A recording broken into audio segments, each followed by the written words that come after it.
hi everyone. This is Kristen Riley, Choose Clean Water. Thank you all so much for participating in today's call. We are very excited to be presenting to you our polling results for from our communications campaign that we ran last year. So you may remember that the coalition conducted some research and polling throughout the watershed around clean water and kind of what motivates people in our watershed around the idea of clean water.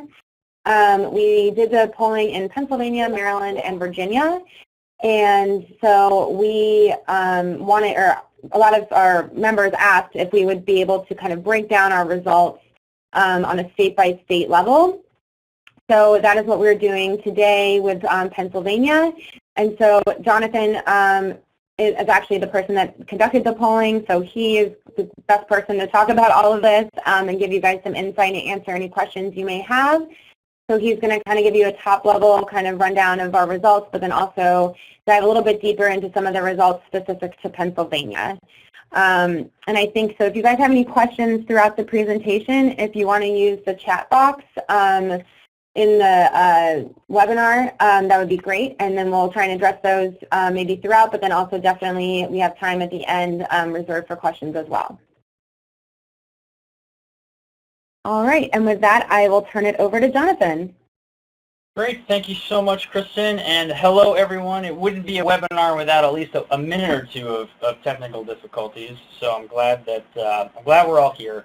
As Kristen mentioned, this was a poll that we did last September, actually. We surveyed 900 folks in Maryland, Pennsylvania, and Virginia, and 300 in each state. And then what we did is we downloaded the whole sample to be reflective of the entire region. And we also included an oversample of 74 activists. These were folks, many of you on the phone might have been invited to take this survey, and if you did, some of this will look familiar for you. They were sent a link to the exact same survey, and we conducted those surveys, extended the fielding window a little bit into October. The margin of error for the overall sample is 3.3%. For Pennsylvania, it is 5.7%. But one of the things that we did here was something that's different than what we typically do. So I know that one of the challenges was to be able to look at some of the information by state, and what we're going to do is I'm going to show you the difference between urban Pennsylvania and suburban Pennsylvania. But the main driver of differences is actually how we looked at the sample. And what we did is we had a series of value statements, and we ran a statistical cluster analysis, which is a process that groups people based on similar values. And what we found is we found 23% of people, we didn't choose them for being Democrats or more college educated than others. They were the ones who essentially, for lack of a better way of putting it, they got all the questions right. They answered the way we want them to answer on the values that we believe are important, et cetera. And then there's the 14% of adults who are opposition. They are folks who, for lack of a better way of putting it, they answered all the questions wrong. And then that leaves everyone else, 63% of adults across the 3 states who were persuadables. They agree with us on some things, they agree with the opposition in other things. And we did this methodology for one critical reason. Our goal here is to identify messaging that can get our activists excited and out there saying something, and that can also persuade the middle. And so what we wanted to do is find messaging that hopefully, actually this sounds kind of contrary to what people typically do, but we're actually looking for things that don't do well with the opposition, that bother the opposition. The reason we're doing that is because if the opposition is nodding along at everything that we're saying, and these are people who say that there are other issues more important than clean water, they worry about spending or protecting local rivers, that it's going to increase their taxes, and they don't think that there's a problem. If they're nodding along at everything that we're saying, then what are we saying? Are we actually saying something that is different than the worldview that they have, or are we actually saying something that reinforces their worldview at the expense of the policies that we're trying to promote? So we're looking for stuff that engages our base, that engages that oversample of activists, and that moves persuadables towards our side. To do that, we had a series of questions, and we tested a couple pre and post. So we asked some questions before the messaging and some questions after the messaging, and we're looking for messages that actually move attitudes or the interest or excitement around joining together and taking action. We're trying to get people off the couch here. So most of the data that I'm going to show you is still broken out in this base opposition persuadable mindset. And then where there were significant differences worth calling attention to in Pennsylvania that were different particularly by urban and suburban regions, you'll see that those are broken out as well. So with that, let me tell you a little bit about what we found. In terms of how people rate the health and quality of river streams in their area, by and large, people have strong ratings for health and quality. Everyone across our audiences, base, persuadables, and opposition, had positive ratings. The opposition tended to have stronger ratings. Part of this is they don't see that there's a problem, so they're less likely to support some of our solutions. When we look based on urban versus suburban and rural Pennsylvania, and we do not have enough cases to be able to break out rural from suburban, so we're combining those two. And those are based on census designations for each county. We see here both urban Pennsylvania and suburban and rural Pennsylvania have similar levels of positive ratings. However, there's a little bit more likelihood that urban Pennsylvanians have a negative rating. 17% rate the quality of rivers and streams in their area between 0 and 4, meaning not that meaning bad.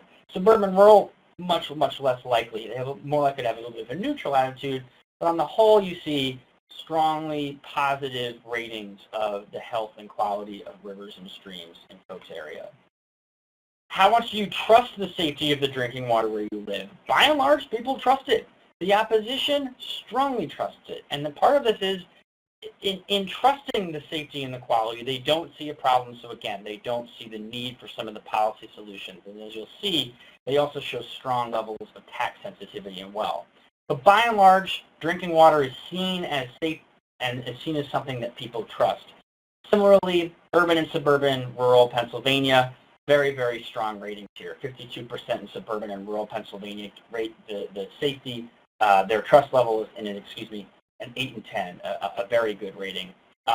45% in urban Pennsylvania. Just 4% of urban Pennsylvania and 7% of suburban and rural have a bad rating of the trust they have in the safety of the drinking water where they live. So even though there's this strong rating of the quality of drinking water, there is a strong rating on the health and quality of streams.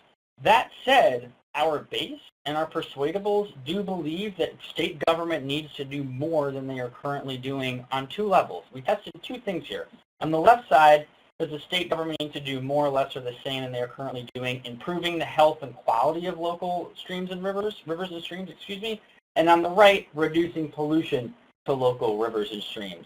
In other research that we've done, it's actually better to talk about doing something positive, so improving the health, as opposed to reducing the harm, reducing the pollution. However, here what we find in our case is that talking about pollution, particularly as it pertains to water, helps generate some sense of urgency, some sense of a need for policy solutions, given the fact that there already are those strong ratings of quality and health of rivers and streams.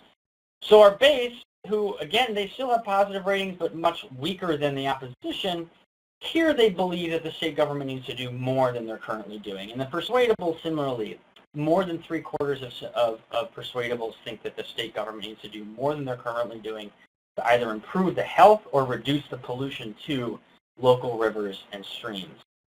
A similar dynamic emerges with urban and suburban rural Pennsylvania, but with different intensities. So our urban dwellers are much more likely to overall say we need to reduce pollution to local rivers and streams than they are to say improving the health. But look at that intensity gap. By 15 points, they are more likely to say that the state government needs to do much more. Now, part of that probably has something to do with the fact that the urban Pennsylvania folks have slightly more negative ratings of the quality of their drinking water. But the point here still remains that it's better to be talking about reducing pollution to local rivers and streams because that gets the overall number. Typically, I'm most concerned in intensity, but given how the base and the persuadables respond to this question, it's better to be talking about reducing pollution in this context than it is about improving the health and quality of local rivers and streams. Reducing pollution is beyond simply just the health. It's about the quality of the water, which is something. So it impacts this idea of drinking water, which, as we'll see in the messaging, is a very key concept to continually link back to. We tested a variety of policies. This was our policy agenda here, and here I'm showing it to you again based on the overall numbers here are across all 3 states. The numbers on the right, the base persuadable opposition. I'm going to show you some differences in Pennsylvania in a moment, but one slide that I neglected to show here, as you can see here, we have the second and the third, your state or local government setting aside money for projects versus creating a dedicated fund. And we have a much greater intensity, around setting aside money, and we even include our opposition here somewhat. The same runs true in Pennsylvania, especially with urban dwellers, a 30-point increase in intensity when we're talking about setting aside money for projects to reduce pollution as opposed to creating a dedicated fund. Other research in Maryland, for example, has shown the salience about saying a dedicated fund, but here, setting aside money is a better way to talk about it. The enforcement of laws to protect drinking water, that was the strongest policy across states, across regions, whether it be urban, suburban, or rural. The enforcing laws and regulations is actually, people are kind of lukewarm about regulations, and that can be a polarizing term, but something that does something good, we want it to be enforced. So focusing on the enforcement of laws and strengthening the enforcement of laws, we've seen that to be strong language when it comes to regulations nationally, and that is, again, the case here across this region and also in Pennsylvania and urban and rural Pennsylvania. But I want to talk a little bit about this idea of investment.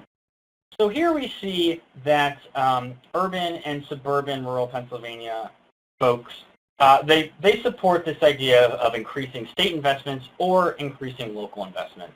Urban residents slightly more likely to favor both than our suburban or rural residents, but these are very, very strong levels of support.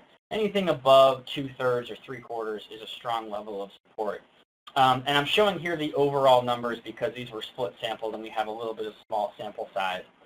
When we look at the tax sensitivity of this, so keep an eye out of what happens to your suburban and rural areas. Much lower levels of support when we introduce the idea that if it would increase your taxes. Still majority support, but suburban and rural Pennsylvania drops precipitously from 76-74% to 51-52%. So they drop almost 25 points in terms of their overall support for increasing state investment when we introduce that notion of tax sensitivity. For urban Pennsylvania, there's tax sensitivity for both, but much more at the local level.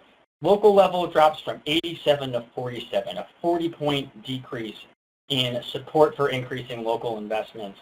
When it comes to state investments, it's only a 19-point decrease. So it's tax sensitivity that is the surprise of no one. There's always tax sensitivity in these things when you connect some sort of revenue measure with the idea that it'll actually personally impact someone.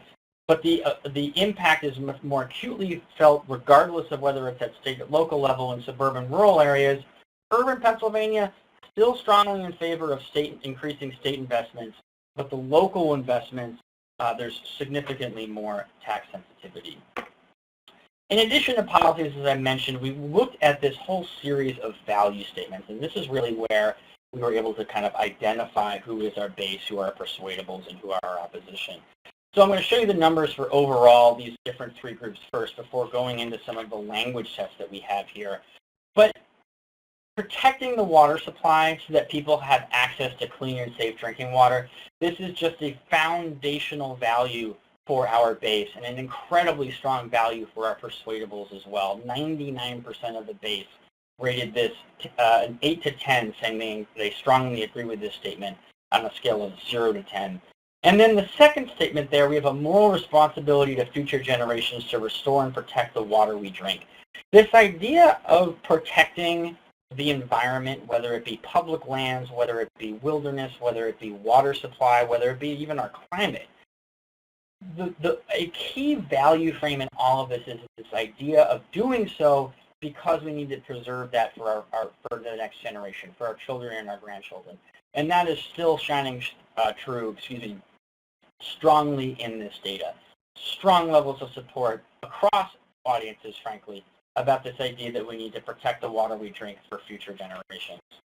Everyone needs to take steps to reduce the pollution to our rivers and streams, including businesses and farmers. You'll see that we tested a version of inclusive of everyone needs to take a step versus kind of a divisive, I don't need to take steps if other people aren't doing as much, and kind of this aspirational call for everyone to take action, much, much more popular, particularly with our base and with our persuadables.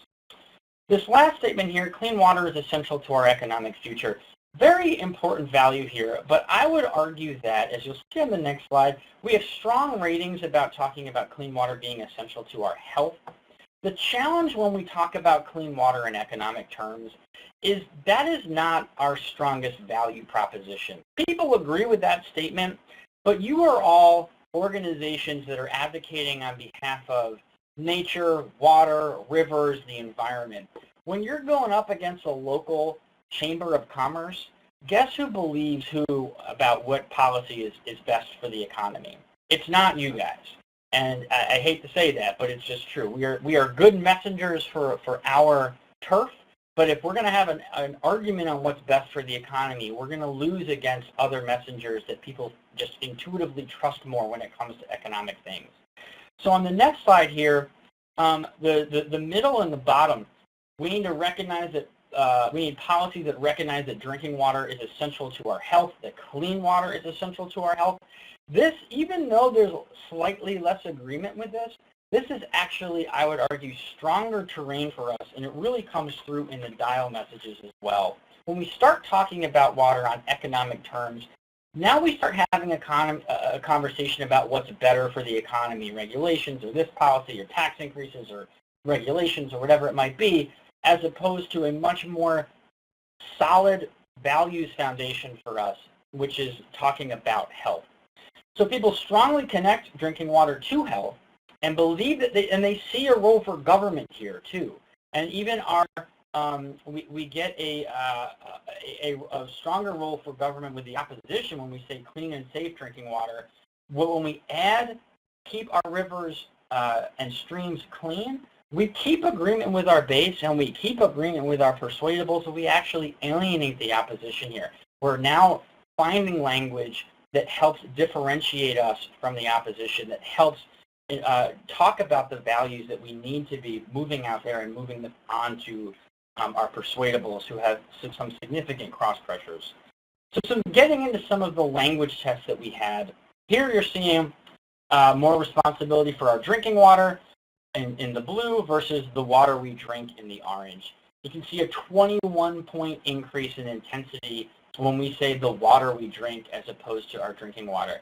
Now this might seem like a little bit of a trivial thing, but what we have found is that when you use language that evokes a vision or evokes a visual of someone, for example, water we drink as opposed to drinking water. Drinking water could still be a water fountain, or I would argue it could still be kind of more of a commodity as opposed to a value, something that's on the kitchen table, the water that we actually drink, that we are drinking.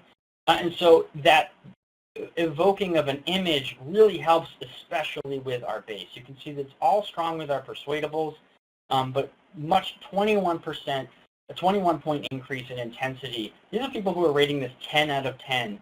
This is one of the defining features of who defines our base, is agreement with these statements. And it's even especially true when we say the water that we drink.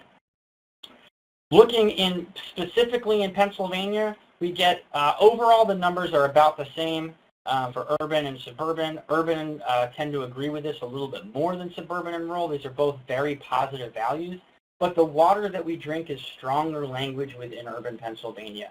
No difference in suburban and rural Pennsylvania. So again, we see this strong with our base, and we see it strong with urban Pennsylvania as well. You know, it's something we bat around. Restore and protect, protect. Which one is stronger? And when it comes to our base persuadables in opposition, restore and protect is better at alienating our oppositions than just saying protect by ourselves. Now, it's weaker with our base, but it's stronger with our persuadables, and it alienates the base. So protection is important for people. It is an important value, especially when we lay out the importance of rivers and streams and the importance of clean water, whether it be as the water that we drink or even this just innate value of it's good just to have this. Clean water, clean rivers are important by themselves. And one of the reasons is this idea of exploration and connecting with nature. We just did another project at the national level that found similar in focus groups. People talk about, you know, the river's important because it's beautiful. It can provide a place for solitude and reflection. This is the language that people are using, and I was definitely surprised by that. Restoring and protect, though, what it does is it helps us position a broader policy agenda. Protecting is one thing, and that's important. But when we say restore and protect, we still have our base and persuadables. We alienate our opposition, and it helps us provide a broader policy window that we can invoke. When we look at urban and suburban Pennsylvania, our suburban and rural residents agree with intensity on protect, but both agree a little bit more when we talk about restoring and protecting, and it's stronger in both by a couple points in terms of overall agreement. Government's language on responsibility to keep our rivers and stream. To keep our rivers and streams clean. This is what I was talking about a couple slides ago. When we add that phrase, the only thing different here is adding what's in red, and to keep our rivers and rivers clean. We continue, our support among our base is the same overall, maybe slightly less intense, but 53% still strongly agreeing with this.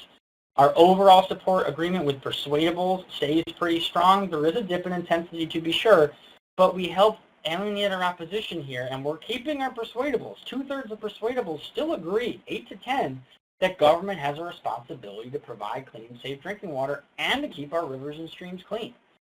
So this is good terrain for us to help differentiate ourselves and, again, to broaden the agenda and broaden the applicability of some of our policy prescriptions. Different results when it comes to urban and suburban Pennsylvania. So in urban Pennsylvania, just lopsided by intensity. Some of this is a little bit of statistical noise just based on smaller sample sizes, but overall agreement when we add to keep our rivers and streams clean, much stronger than when we don't. And we do lose some folks from suburban and rural Pennsylvania when we talk about keeping our rivers and streams clean. So if you are talking in urban areas, which, the Pittsburgh and Philadelphia area, it helps to talk about keeping our rivers and streams clean. When you're in suburban, it reduces it somewhat. And part of that has to do with kind of the attitudes of, again, those ratings of the health and of streams and rivers and the trust of the health of, man, I'm having trouble with words right there.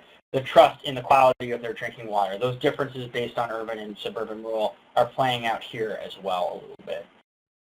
Clean water versus drinking water. Clean water is very important to our base and to our persuadables, but look at the jump on intensity when we say drinking water. And we do get some of our opposition here, but again, drinking water, the water that we drink, and connecting it to health is an important value for us to talk about. Again, here with looking at in Pennsylvania specific, stronger agreement when we're talking about drinking water. Clean water, yeah, that's essential to our health, but drinking water is much more immediate to the task at hand. Something that you put into your body definitely is more essential to your health than just water in general. It's a much more narrow proposition and helpful for us.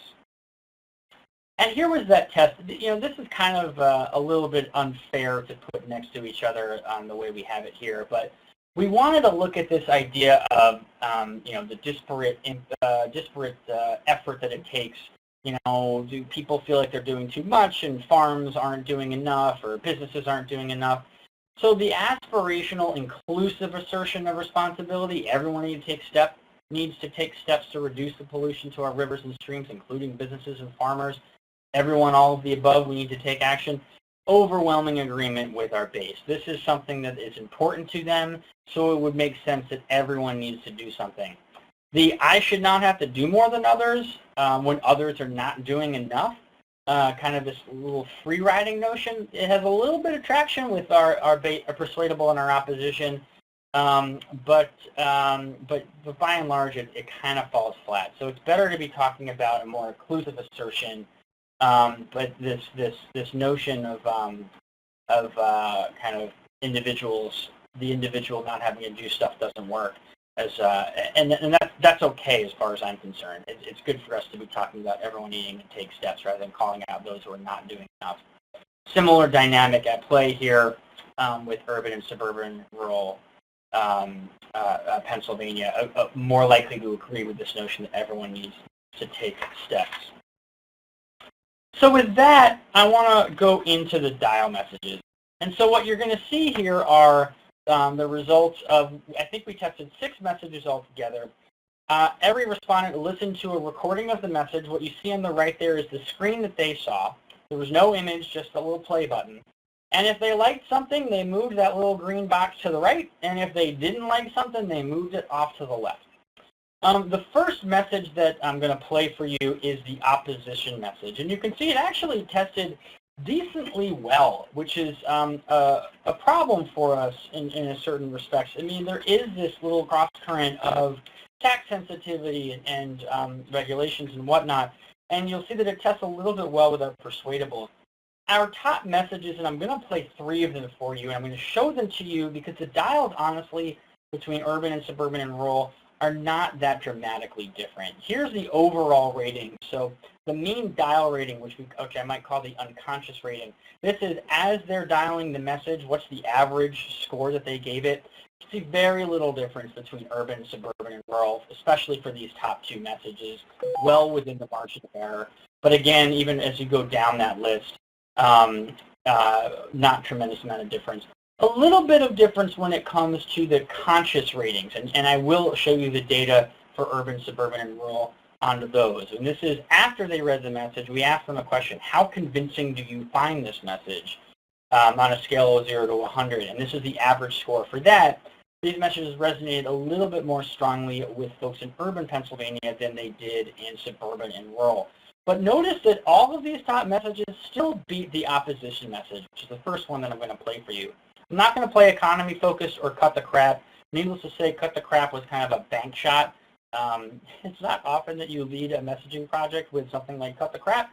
We wanted to see if something a little bit more creative would play, and unfortunately it didn't. And even in Pennsylvania, it actually tested worse than the opposition message. So let me play the opposition message for you, and what you're going to see, the lines again are those moment-to-moment reactions. Those numbers on the bottom there, in parentheses, that's the average dial rating or the average unconscious rating. So watch here for where the lines move around, what language it is that they move around, and then you can see maybe you'll be able to identify with the activists and their reaction to this message as well. All of our families. Let me start that over. We all love our families and want a better world for our children. But some people want to increase taxes and create burdensome regulations around water that will hurt middle-class families and their children. We need to focus on creating good-paying jobs, attracting new businesses, and growing our economy. Raising taxes right now for government water projects would set us back. It would hurt our local economy, cut jobs, and make it harder for people to make ends meet. We need to create jobs and encourage new businesses, not raise taxes on hardworking families to pay for more government spending. So you can see our base and our activists are like, oh, hell no, this is not for me. I mean, everyone agrees we love our families, we want a better world for our children. And, we started this message with a strong value to try to test something hard against us. And then we went in with the increased taxes and burdensome regulations. And the downward movement here is, whenever you say something that is kind of bad, you get a little bit of downward movement from disagreement, and you get a little bit of downward movement from, I just don't like that. And so it's a little hard to kind of analyze exactly what that is. But when we start talking about we need to focus on creating good-paying jobs and instead of at the expense of other things, these burdensome regulations around water, our base and our persuadables are like, look, I get what you're trying to do, but I hear you, but that's not for me. Our opposition, though, and unfortunately our persuadables too, frankly, they start dialing up on this as well. And then our base and our activists reject the notion that investments or raising taxes right now for government water projects would set us back. That language is okay with the opposition. It's okay with the persuadables, but our base is like, no. I understand what you're trying to do now, and this is not what I agree with. I did not sign up for this. And so even though you have 48 or so, a decent convincing rating or conscious rating, with the base, when you look at afterwards, how convincing did you find this message? The base and the activists are like, nope.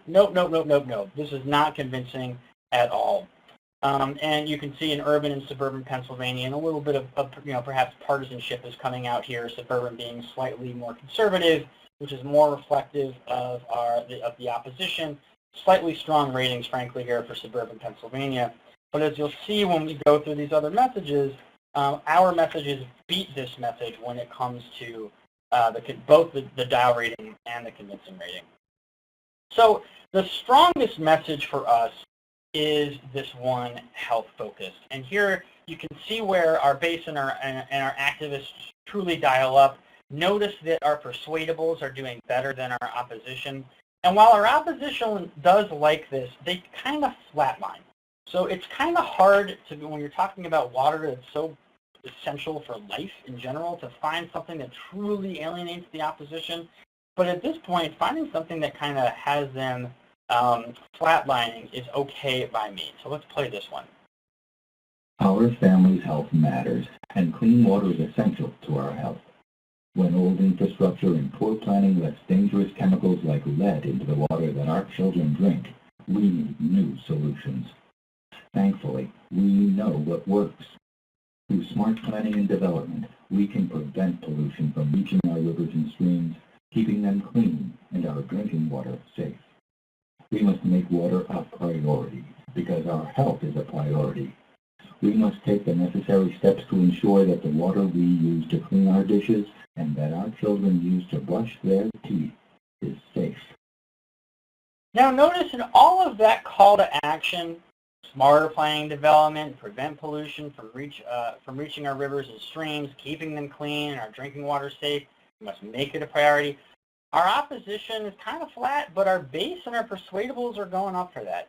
They're on board with this agenda.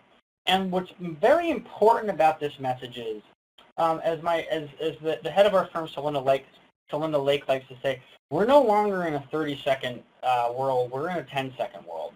And we get people here quickly, and it's important to get them in that first 10 seconds. And we do that by linking to a foundational value for us.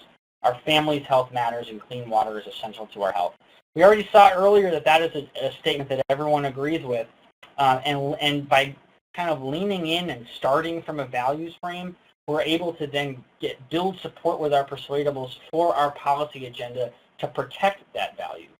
So this message has a really quick takeoff. It has higher conscious and unconscious ratings among the base and persuadables and activists. This was the strongest message on all three of those dimensions, the conscious and unconscious, for both the base and the persuadables and the activists. And see here that the ratings among urban and suburban Pennsylvania, urban, 51% find that convincing compared to 31% of the opposition message.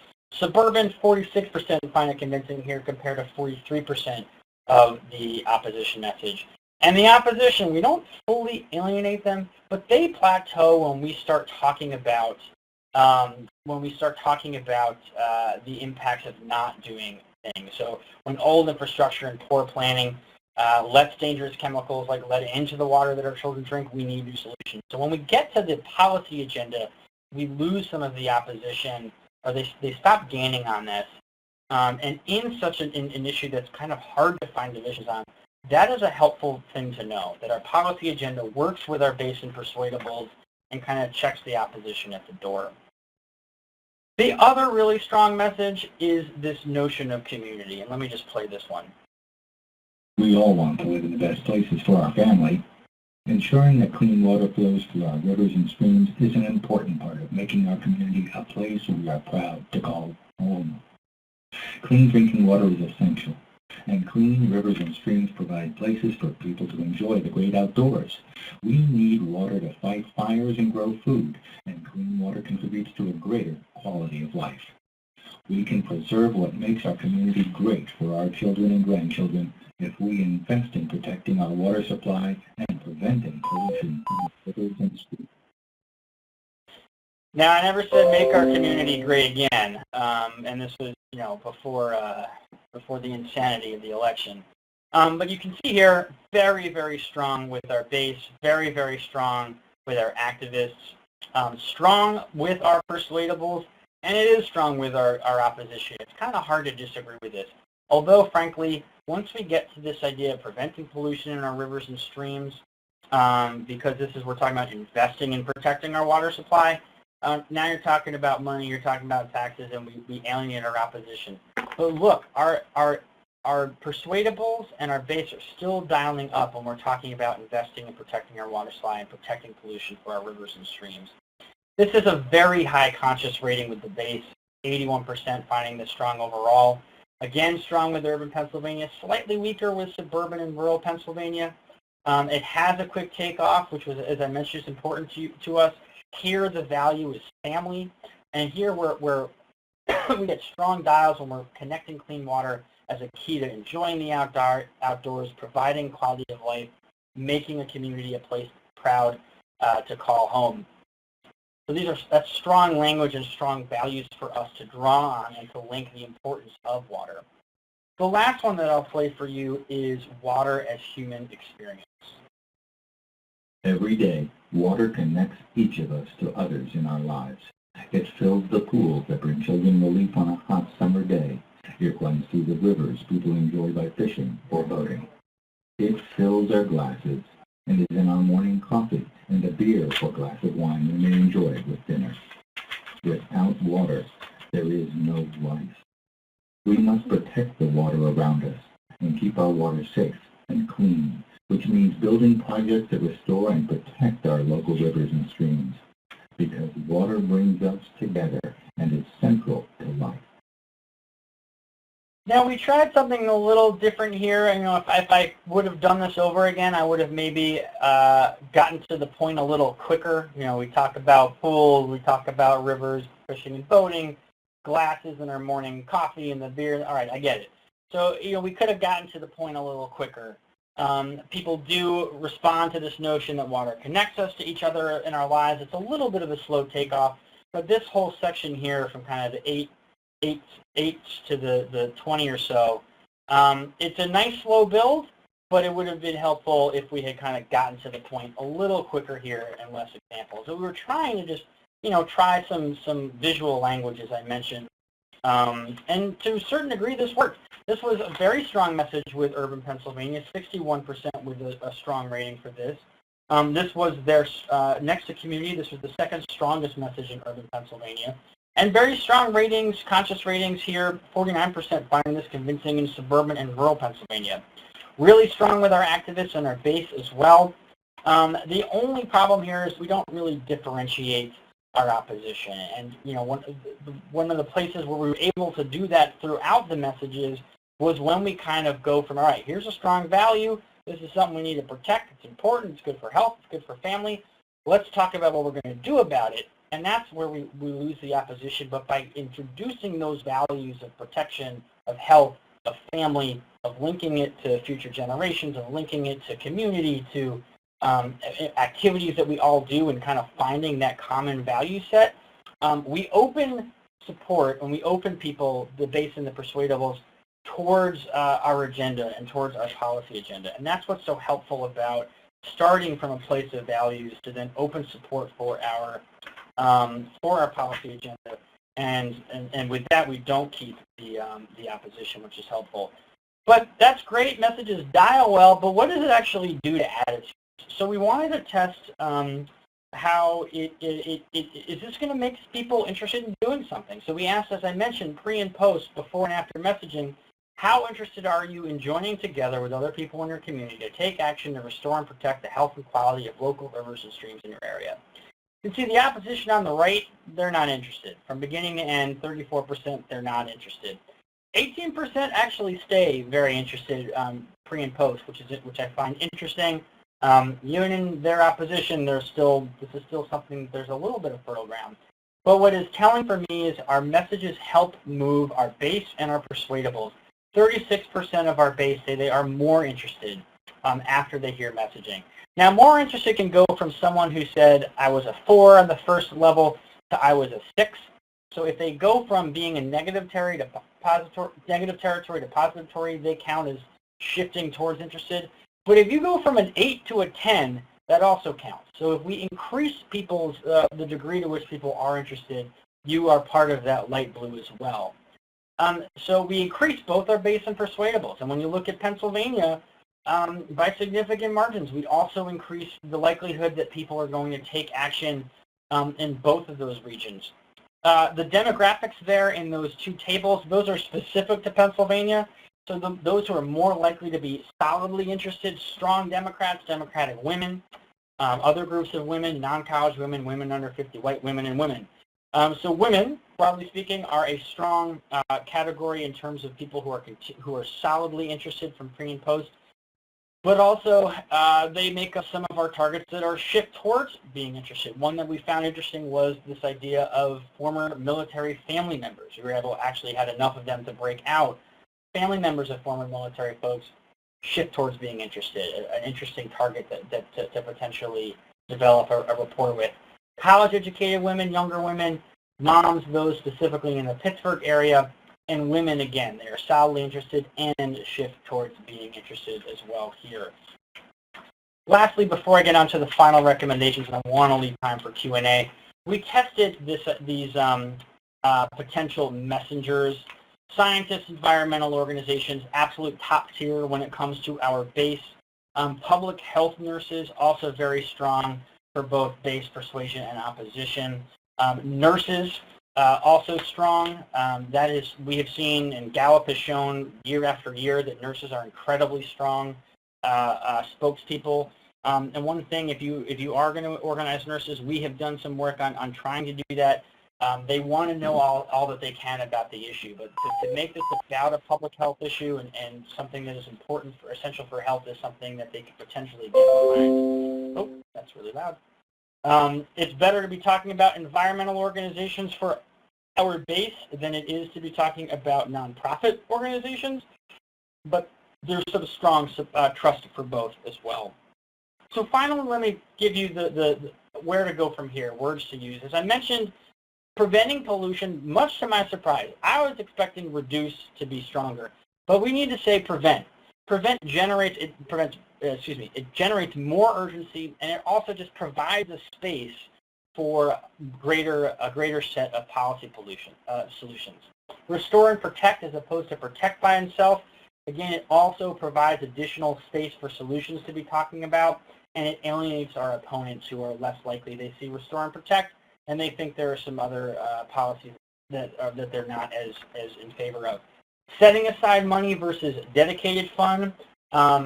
For our tax-sensitive adults, both of them raise the fears, the specter of greater taxes. But set aside is stronger language for those who are not tax-sensitive, and it's also stronger language in Pennsylvania, particularly in urban Pennsylvania.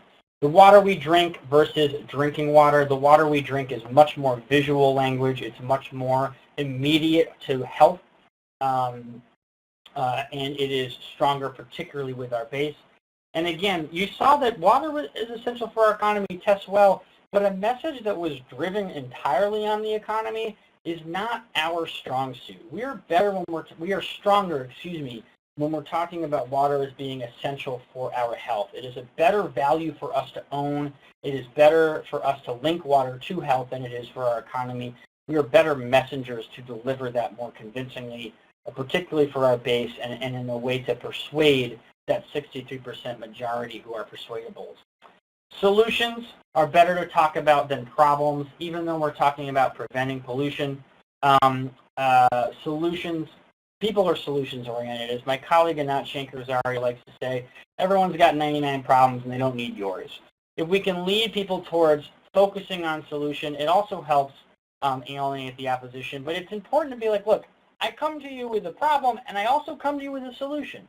I'm not just telling you what's wrong with the water, I'm going to tell you how we're going to make it better. And so giving people solutions is stronger ground for us to be talking on as well. And then as you saw in that dramatic difference, everyone needs to take steps to reduce pollution. Stronger terrain for us and others are not doing enough. Again, solution, positive orientation, it's collective and it's not accusatory of others at the individual level. So I'm going to pause there, leaving for some time. I can stay on beyond 2 o'clock if others can. I'm happy to answer any questions that you may have. We'll look back to see if there's anything in our chat box. But I'll open it up for Q&A.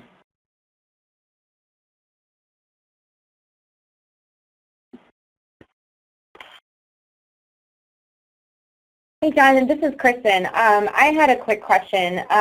Did you see anything? I know that you're starting to look at putting together the other presentations for Maryland and Virginia, but is there anything that stood out to you that was like overly different about the polling from Pennsylvania versus the other states? Much stronger support for setting aside money for projects that reduce the pollution. Very, very strong support in both Pennsylvania, urban and suburban rural areas, weaker support in Maryland and Virginia. And I know like the policy environment in each state is slightly different. Pennsylvania, though, had a little bit more stronger values orientation than some of these other states. But the differences in values were minor. The differences in policy were a little stronger. The tax sensitivity was consistent. I think there was greater tax sensitivity that we saw in Virginia than Pennsylvania. But the most stark difference was setting aside versus dedicated funds.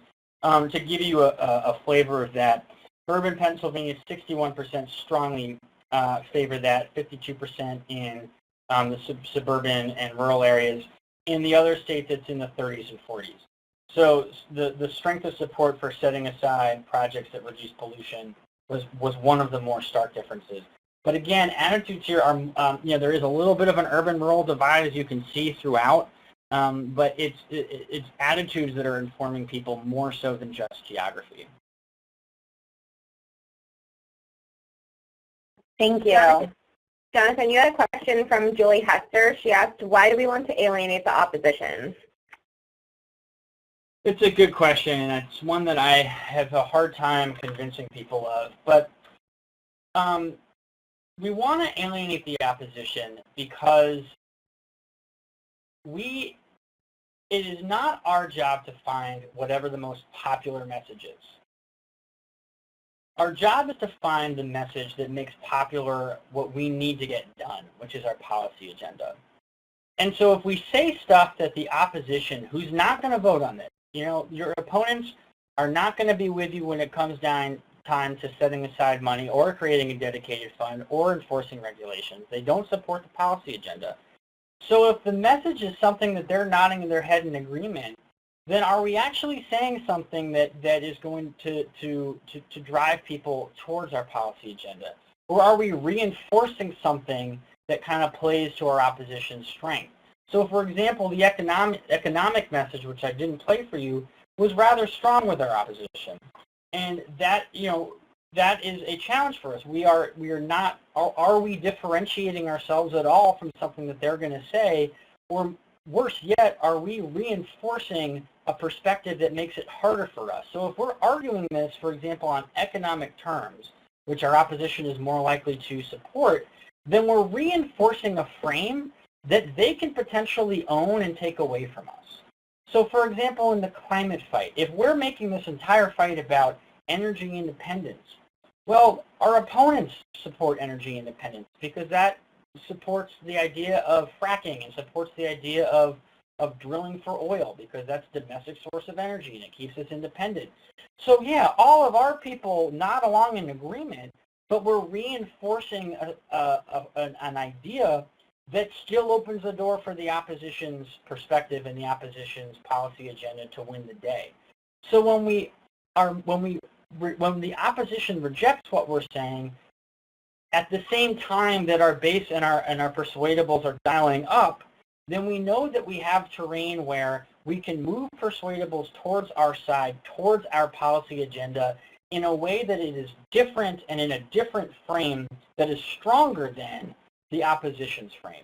We don't want to argue on the opposition's turf. We want to argue on our turf and move persuadables who are cross-pressured onto our side of how the world should be, not the opposition's way that the world should be. I hope that helps.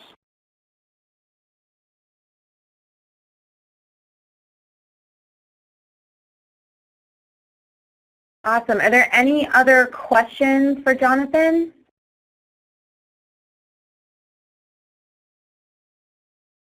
All right, hearing none, I just want to let you all know that this presentation will be available online. It has been recorded, so we will be posting that on our website and making that link available. So if you would like that link, please let me know, and I can send it to you directly. And I just want to thank Jonathan again for going through this process with us and doing this presentation today.